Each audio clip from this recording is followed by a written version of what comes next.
बिस्मिल्लाहिर्रहमानिर्रहीम। अस्सलामुअलैकुम स्टूडेंट्स। आज मैं आपको उर्दू के लेक्चर नंबर 16 में सबक खैबर पख्तूनख्वा की पढ़ाई और इसकी वजाहत जो है वो कराऊंगी, जो कि सफ़ा नंबर 22 और 23 पर मौजूद है। सबक है हमारा खैबर पख्तूनख्वा, सफ़ात हैं 22-23। ठीक है, ये देखिए मैप पे मैंने खैबर पख्तूनख्वा का इससे प्रीवियस जो हमारा लेक्चर नंबर 15 था उसमें मैंने समझा दिया था इसका सारा महल वकूँ, इसका जो आबादी है, उसका जो कुल रकबा है जो कि 74,521 मुरबा किलोमीटर है।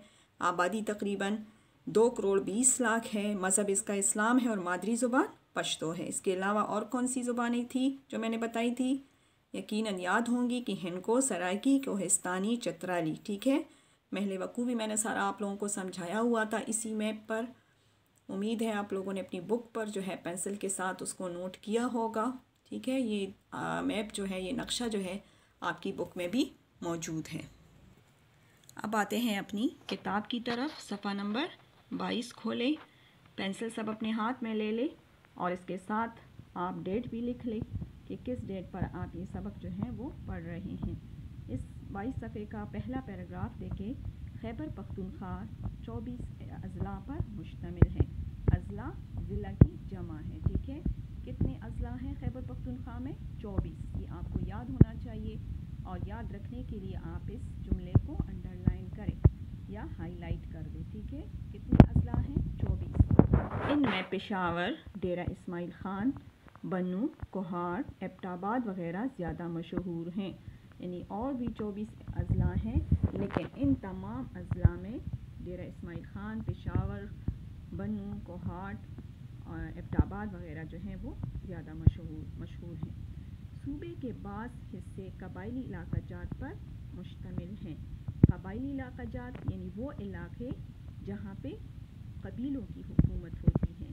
ठीक है, कबीलों की हुकूमत यानी उनका अपना एक, हर कबीले का जो है अपना एक सरदार होता है। ठीक है, सरदार होता है और वो सरदार जो है वो सारे फ़ैसले करता है, कायदे कानून जो है वो बनाता है और कबीले के तमाम लोग जो हैं उन क़वानीन के जो हैं पाबंद होते हैं। इन कबायली इलाक़ों में पाकिस्तानी क़वानीन का इतलाक़ नहीं होता। ठीक है, यानी ये इन पर ये पाकिस्तानी जो क़वानीन हैं ये इन पर लागू नहीं होते, यानी ये इनके पाबंद नहीं होते। ठीक है, इनकी अपने जो हैं वो क़वानीन होते हैं जो इनकी पाबंदी करते हैं। ठीक है, बल्कि जरगा सिस्टम के तहत इनके फ़ैसले होते हैं। जरगा सिस्टम जिस तरह हमारे आप लोगों की भी जो है इलाक़े में जरगा सिस्टम होता है, लेकिन हम पर पाकिस्तानी क़वानीन जो है वो लागू हैं। लेकिन कुछ ऐसे छोटे छोटे मसाइल होते हैं जो कि हम पठान लोग आपस में हल करते हैं। ठीक है, तो उस इलाक़े में जो बड़ा होता है, जो उम्र में बुज़ुर्ग होता है, मुअम्मर होता है, तो वो जो है फिर उस मसले में आगे आता है और फिर जो है वो मसला, वो बात, वो लड़ाई झगड़ा जो भी है उस तनाज़ा को हल करने की कोशिश करता है और हर छोटा बड़ा जो है उनके फ़ैसले की जो है वो उनका एहतराम करता है, उनके फ़ैसले का एहतराम करता है। तो इसको जरगा सिस्टम कहते हैं। ठीक है, यानी इलाक़े का जो बड़ा होता है, जो सरदार होता है, जो मशर होता है, तो वो जो है मसले को देखता है और इंसाफ के साथ उस मसले का हल निकालता है और फिर वही हल और वही फ़ैसला सब उसका एहतराम करते हैं, मानते हैं।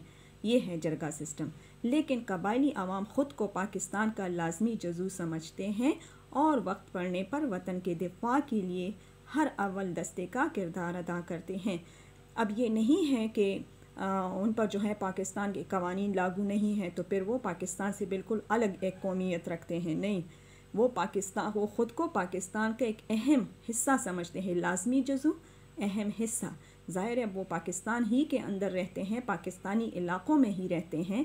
तो ज़ाहिर है अगर खुदा न खास्ता पाकिस्तान की बक़ा को, अगर जो है सलामती को कोई ख़तरा होगा तो उनकी कौमियत को, उनकी बक़ा को भी तो ख़तरा होगा ना। इसलिए वो ख़ुद को पाकिस्तान का बहुत अहम हिस्सा समझते हैं और जब भी ऐसा कोई मौका आता है तो वो वतन की दिफा के लिए, हिफाजत के लिए ख़ुद को अव्वल दस्ते का यानी आगे वाला जो ग्रोह होता है, जो दस्ता होता है, जो बराह रास्त दुश्मन का मुकाबला करते हैं, उसका अहम किरदार ख़ुद को समझते हैं और पेश करते हैं। ठीक है, हर अव्वल दस्ता बिल्कुल सामने वाला जो दस्ता होता है, जो ग्रोह होता है, उसको कहते हैं, यानी बराह रास्त जो लड़ते हैं, बराह रास्त सामने से जो पहला जो ग्रोह होता है, दस्ता होता है, उसको कहते हैं हर अव्वल दस्ता। आईन पाकिस्तान की रूह से सूबे का इंतज़ामी सरबराह वज़ीर आला होता है। आपको पता है कि आईन पाकिस्तान की कानून के मुताबिक सूबे का जो इंतज़ामी संभालने वाला जो बड़ा होता है, जो सरबराह होता है, वो वज़ीर आला इसको कहते हैं। ठीक है, सूबे की अपनी कानून साज असम्बली और अदालत आलिया यानी हाई कोर्ट होता है, हाई कोर्ट है। ठीक है, सूबे में जो कवानीन होते हैं, जो कायदे कवानीन होते हैं, वो जो है कानून साज असम्बली और हाई कोर्ट बनाता है। ठीक है, वो सारे कवानीन गवर्नर सूबे का आइनी सरबराह और वफाक का नुमाइंदा होता है। सूबाई महकमे सूबाई वज़ीरों की निगरानी में काम करते हैं। अब सूबे में जितनी भी महकमे हैं वो सूबाई वज़ीरों की निगरानी में काम करते हैं, उनकी ज़ेर क़यादत जो है वो काम करते हैं। इनकी मदद के लिए हर महकमे में इंतज़ामी अफसरान होते हैं। अब ये सारे वज़ीर जो है हर महकमे में नहीं जाते, बल्कि हर महकमे के जो अफसरान होते हैं, जो आला अफसरान होते हैं, वो जो है इनकी मदद करते हैं और इनकी ज़ेर निगरानी अपने अपने काम फ़राइज़ सरअंजाम देते हैं। सूबे के शुमाली इलाक़े सर्द इलाक़ों में शुमार होते हैं। शुमाली इलाक़े जैसे स्वात हो गया, हमारा जो मरी है, एबटाबाद वग़ैरह के जो इलाक़े हैं, ये बहुत सर्द होते हैं, ये शुमाली इलाक़ा जात में आते हैं। यहाँ के कुछ इलाक़ों का दर्जे हरारत सर्दियों में -10 दर्जे से भी कम हो जाता है। ठीक है, ये इतने सर्द इलाक़े हैं कि यहाँ का दर्जे हरारत यानी गरमाइश का जो दर्जा होता है, पॉइंट होता है, वो सर्दियों में -10 दर्जे से भी नीचे चला जाता है, जबकि गर्मियों में यहाँ का दर्जे हरारत तकरीबन 35 दर्जे सेंटीग्रेड तक होता है। ठीक है, कम होता है।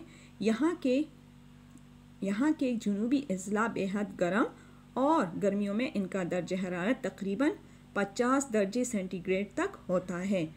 इसके बरक्स शुमाली इलाक़ा जात के बरक्स जो जुनूबी अज़ला है, अज़ला ज़िला की जमा है, बताया था मैंने, ये बहुत ज़्यादा बेहद गर्म, बहुत गर्म मुरक्कबे तौसीफ़ी हैं और इनका जो दर्जे हरारत है वो गर्मियों के मौसम में तकरीबन 50 दर्जा सेंटीग्रेड तक जो है वो पहुँच जाता है। सूबा खैबर पख्तूनख्वा के शुमाली इलाक़े खूबसूरती और दिलकशी में अपनी मिसाल आप हैं। खैबर पख्तूनख्वा के शुमाली जो इलाक़ा जात है, ये अपनी खूबसूरत सब्ज़े से भरे हुए पहाड़ों की वजह से, नदी नालों और आबशारों की वजह से जो है बहुत ज़्यादा खूबसूरत और दिलकश हैं और अपनी खूबसूरती और दिलकशी की वजह से बेमिसाल हैं। अपनी मिसाल आप, बेमिसाल, यानी बहुत ज़्यादा खूबसूरत इलाक़े हैं ये। गर्मियों के मौसम में न सिर्फ़ पूरे मुल्क बल्कि दुनिया भर से सयाह यहाँ आते हैं और यहाँ के मौसम और कुदरती मनाज़िर से लुत्फ़ अंदोज़ होते हैं। सयाह सैर करने वाले लोग, कुदरती मनाज़िर जो कुदरती नज़ारे हैं जो अल्लाह पाक ने पैदा किए हैं, इंसान के बनाए नहीं हैं, तैयार करता नहीं है, बल्कि अल्लाह ने बनाए हैं। लुत्फ़ अंदोज़ होना, महजूज़ होना, ये इंसान जब एक तरह के काम से, एक ही किस्म का काम कर के वो क्या हो जाते हैं, बोर हो जाते हैं। ठीक है, तो फिर वो अपनी लुत्फ़ अंदोज़ होने के लिए, अपने आप को पुरसकून करने के लिए सैर व सियाहत करते हैं और जो है वो सैर व सियाहत के लिए इन्हीं इलाक़ा जात की तरफ जाना जो है वो पसंद करते हैं। स्वात, बहरैन, कालाम, एबटाबाद, गलियात, कागान और नारान वग़ैरह में हर तरफ कुदरती हुस्न के जलवे बिखरे पड़े हैं। जलवे का क्या मतलब है, आसार। ठीक है, अब ये ऐसे इलाक़े हैं जो अपनी खूबसूरती में अपनी मिसाल आप हैं, जिसमें स्वात, बहरैन, यकीनन आप लोगों ने इन इलाक़ों में ज़्यादा इलाक़े जो हैं या किसी ने ये सारे इलाके देखे होंगे और ये पढ़ते हुए आप लोगों को इन इलाक़ों की खूबसूरती जो है, इसका जो कुदरती हुस्न है, ये सारे जलवे जो हैं आप लोगों को याद अभी आए होंगे। ठीक है, बर्फ़बारी के सबब इन इलाक़ों में सर्दियों का दौरानिया मुल्क के दूसरे इलाक़ों की निस्बत ज़्यादा होता है।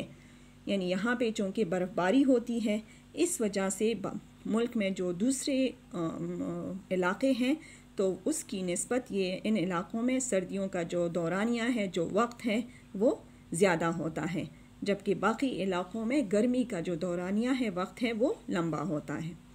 सड़कों के जाल बिछने और सहूलियात मुयस्सर आने की वजह से अक्सर लोग सर्दियों में बर्फ़बारी से लुत्फ़अंदोज़ होने के लिए भी इन इलाक़ों का रुख करते हैं।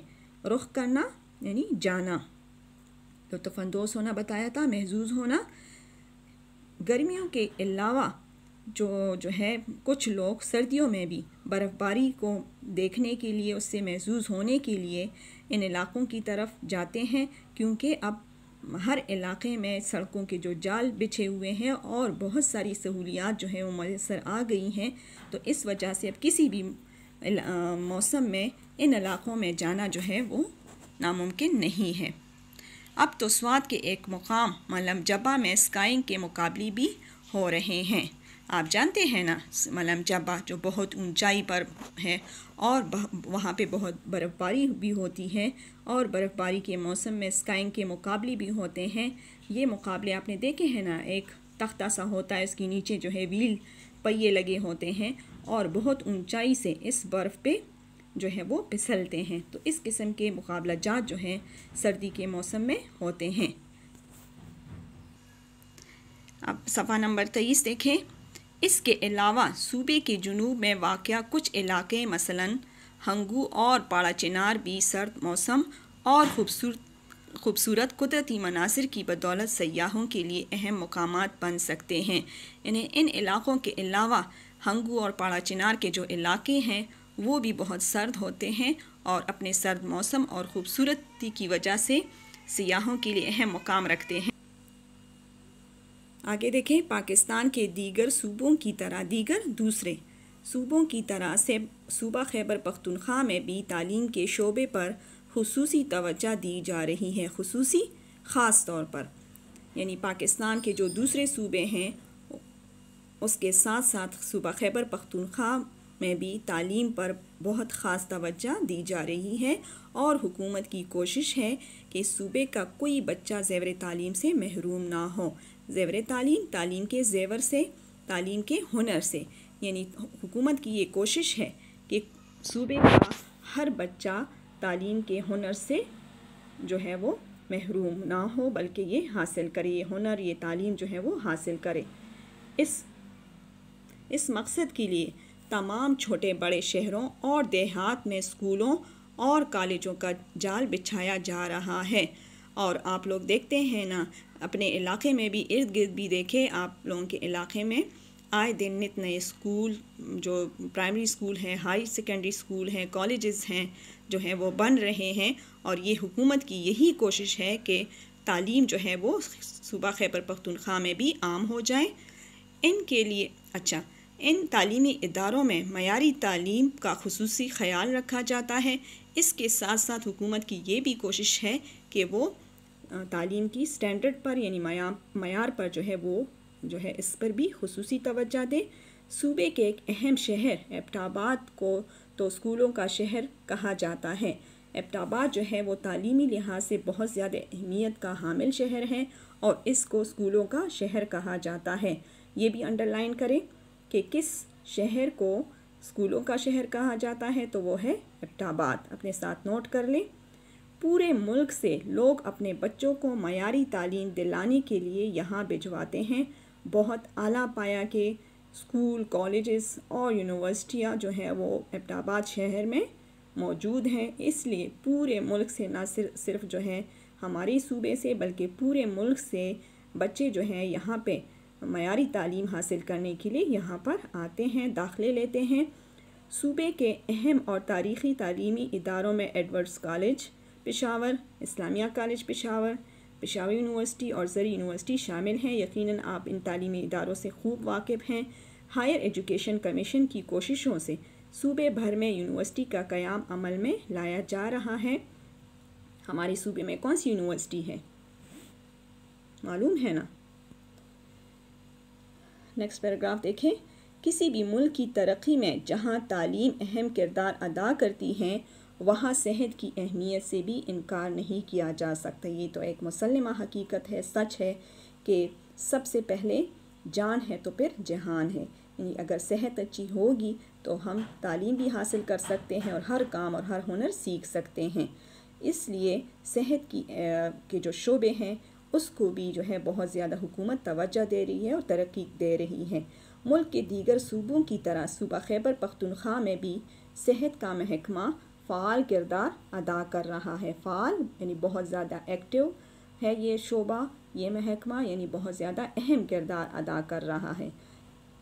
हुकूमत की कोशिशों से हर गांव में बुनियादी मरकज़ सेहत यानी BHU बेसिक हेल्थ यूनिट, बुनियादी मरकज़ सेहत BHU इसका मुखफ़्फ़ है यानी बेसिक हेल्थ यूनिट कायम किए गए हैं और हर ज़िले की सतह पर तमाम सहूलियात से आरास्ता हस्पताल मौजूद हैं।